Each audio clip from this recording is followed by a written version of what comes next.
Ulo ang gising ng dalaga. May nakita akong lalaking nakahiga sa malapit. Pinag-isipan niya itong mabuti. Tapos naalala ko na ginahasa ko yung lalaki.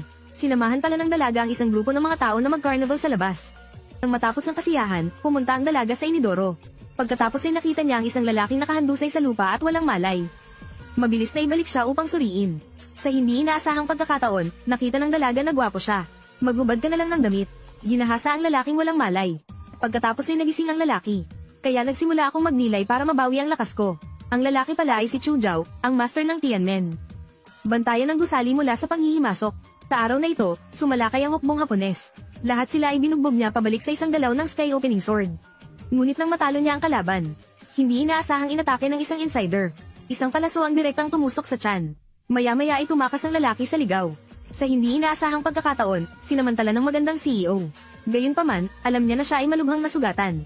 Kinailangan ko munang iimbak ang aking kultibasyon sa Long Wenyu. Paghintay ng 5 taon bago siya muling buksan. Tapos nahimatay siya. Nang magising ang CEO, nakita niyang magulo siya. Dagdag pa ng sigaw ng katulong. Nagmamadali niyang sinuot ang kanyang damit at sinabing huwag siyang lalapit. At nang makita niya ang lalaking nakahandusay sa lupa, saka ko naalala na nirip ko siya. Ngunit ininsulto niya ang lalaki bilang isang mabahong hooligan. Ikaw na mabahong gangster, bumalik ka sa akin. Pagkatapos ay nakita niya ang jade pendant sa katawan ng lalaki. Kaya kinuha nila siya pabalik upang gumawa ng pangalan para sa kanilang sarili. Magiging mas madaling makahanap ng isang lalaki na makipag-ayos sa mga account sa hinaharap. 5 taon na ang lumipas sa isang kisap mata. Noong panahong gising pa si Chu Zhao, nagpakasal siya sa isang cheating girl. At ang mga taong ito ay hindi lamang nais na sakupin ang kanilang bahay. Matindi rin niyang binugbog si Chu Zhao at ang kanyang ina. Pilitin silang pumirma sa isang kasunduan sa paglilipat ng bahay. Nakita ng ina ang kanyang anak na binubugbog sa isang estado ng kahihiyan. Wala akong choice kundi pumayag sa pirma nila. Ang mas nagkataon pa ay, ang magandang CEO noon ay si Chu Zhao. Nanganak ng isang anak na babae. Ngunit hindi niya sinabi kay Chu Zhao. Ang tanging ayos ay magtrabaho siya bilang security guard sa kanyang kumpanya. Sa hindi inaasahang pagkakataon, nagkaroon ng malubhang karamdaman ng kanyang anak. Kailangan ng bone marrow mula sa kanyang biological father para mailigtas siya. Kaya nakipag-deal siya sa lalaki. Ang aking anak na babae ay may malubhang karamdaman.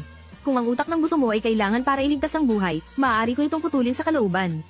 Hindi Mr. Chin. Itong bone marrow match. Hindi ba posible lamang ito sa mga kapamilya? Ganun lang kadali kung babayaran kita para gawin ang trabaho. Hindi mo kailangang ipaglaban ng iba. Well, gusto ko 10 milyon. Malaking bagay talaga ang 10 milyon para itaboy ang isang leyon. Okay, bibigyan kita ng 10 milyon. Maglinis ka na. Sumama ka sa akin. Well, binigay ni Mr. Chin sa kanya ang kanyang jade pendant. Kinuha ng lalaki ang kanyang jade pendant. Hindi ko siya kilala noong una, pero parang ang sarili ko. Kaya kinuha niya ang jade pendant sa banyo. Pagtingin sa kaliwat kanan, parang pamilyar. Katapos ay naghilamos muna siya. Hindi inasahan. Ibang version talaga ang nakita ko sa salamin. Hahaha.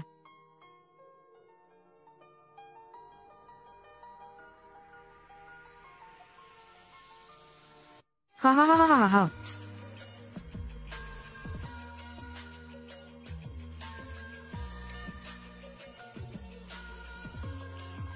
Ikaw.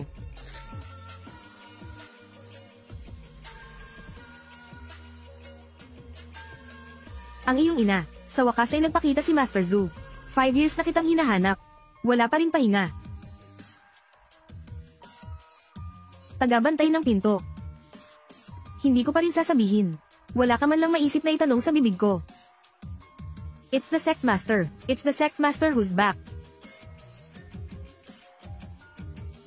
Ngayong nagpakita na siya, pagkatapos ay puputulan ko ang iyong ulo ng espadang ito. Kahit na ang mga lalaki ay may superpowers, ngunit ang alaala ay hindi pa naibabalik. Kaya dumarating at aalis din ang kakayahan. Ngunit upang mailigtas ang anak ng aking kasintahan, wala siyang choice kundi subukan ng kanyang makakaya para gamutin siya. Matulog ka na, paggising mo, wala ka ng sakit.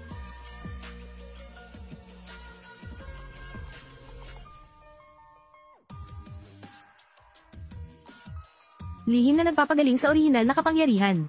Walang paraan upang gamitin ang espasyo ng Ginoo sa maikling panahon. Ngunit hanggat maaari nitong gamutin ang iyong sakit, lahat ay gumaling. Gayunpaman, nang pagalingin niya ang sakit ng bata, inaresto muli ng babaeng nanloko sa kasal ang kanyang ina. Hilingin sa kanya na bumalik kagad. Kung hindi, kakawalan nito ang buhay ng kanyang ina. Galit na lalaki, nangako akong maghintay hanggang sa makabawi ako ng lakas. Dapat silang magmukhang mabuti. Pagkatapos ay nagmamadali siyang bumalik sa kanyang bayan. Sa oras na ito, nakita siya ni Mr. Chin na nakahiga sa kama. Ang aking anak na babae ay napakalungkot. Hindi niya alam na gumaling na ang kanyang karamdaman. Wala ng bone marrow surgery. At nang ang lalaki ay nagmamadaling bumalik sa kanyang bayan. Nagsagawa na sila ng aksyon laban sa ina ng lalaki. Pilitin silang umalis ngayon. Ang mga lalaki ay orihinal na gustong maging tulad ng mga ina. Pero nagsayang lang ulit ako ng lakas. Natatakot ako ngayon na mayroon akong higit sa sapat na ambisyon ngunit hindi sapat na lakas. Maghintay na lang tayo hanggang sa makapagpahinga sila. Maghanda upang patayin sila sa isang suntok. Lumuhad at yumuko ng 3 beses. Hahayaan ko na siya. 3 kamay na magkahawak kamay 3. 2. Una. Lumuhad ako.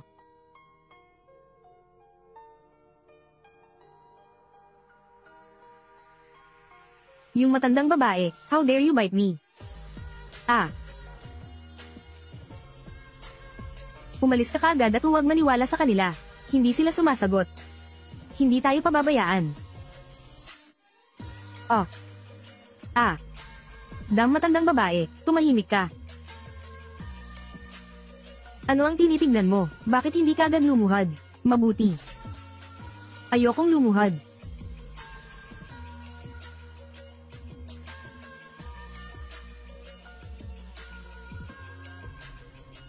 Paano? Hindi pa rin kumbinsido.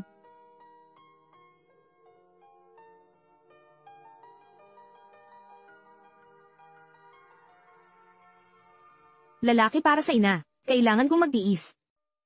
Kung ano ang titingnan, gusto kong bigyan mo ako ng isang hakbang mula rito ngayon. Naririnig mo ba akong gumagapang sa aking mga tuhod ng paisa-isa? Ah, oo. Mabilis. Bilisan mo ha. Ha. Bilisan natin, okay. Hayaan mo na. Kung gayon sino ang mananagot para sa aking apo?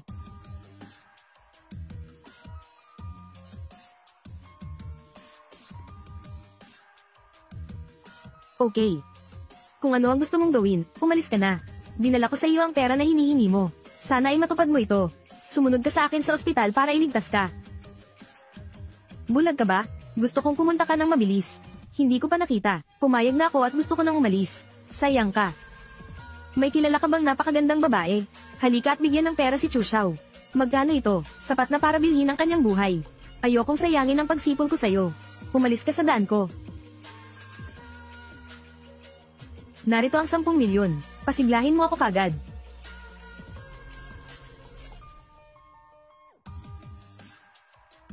Sampung milyong pares. Di ba sabi mo bibigyan kita ng 10 milyon? Hahayaan mo na lang ba ang nanay ko?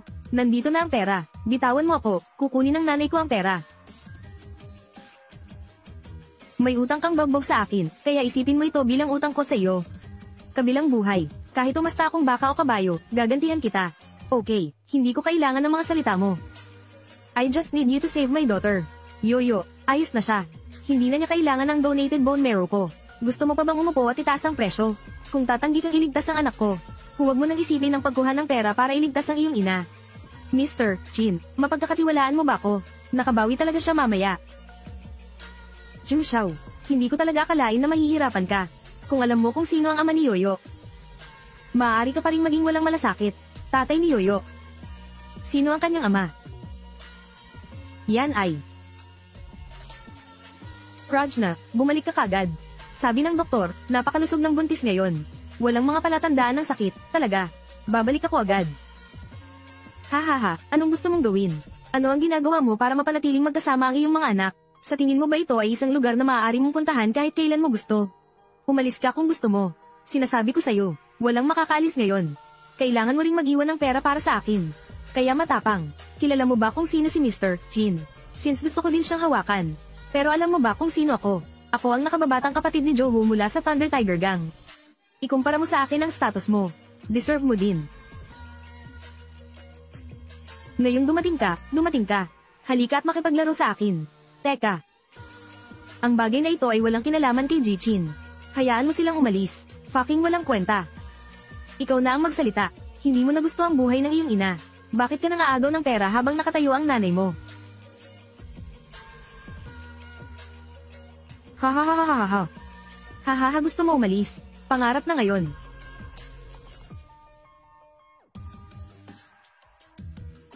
Chu Xiao, ayaw mo bang mabuhay? Bilisan mo si Kuya Hao. Pakawalan mo siya. Simula nung binubuli niya ang nanay ko, hinatulan ko na siya ng kamatayan. Ah. Takot ka ring masaktan. Kung may kakayahan ka, pwede mo akong patayin dito. Kung hindi, gagawin ko ang iyong buhay na parang hangarin hanggang kamatayan. Okay, pagkatapos ay gagawin ko ito para sa iyo. Hindi. Anak ko, siya ang nakakaintindi ng package. Tama ang matandang iyon na hindi natin kayang masaktan.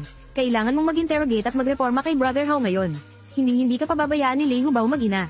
Patayin mo ako, halika, patayin mo ako. Tingnan ko kung paano kayo nabubuhay ng dalawang kawawang demonyo. Pinaghihiganti ako ng kapatid ko. Hahaha, binubuli mo lang si nanay ng ganyan. Kung hindi kita papatayin. Ito ay mayabang. Huwag mo akong turuan. Ang pagsasabi na ang isang tao ay anak ng isang kriminal. Inalagaan mo ang iyong sarili at kumuha ng mga larawan para sa iyong ina. Iyon ay hindi maaaring wala. Ang iyong ina. Saan ang lugar na ito? Natural na ito ang iyong libingan.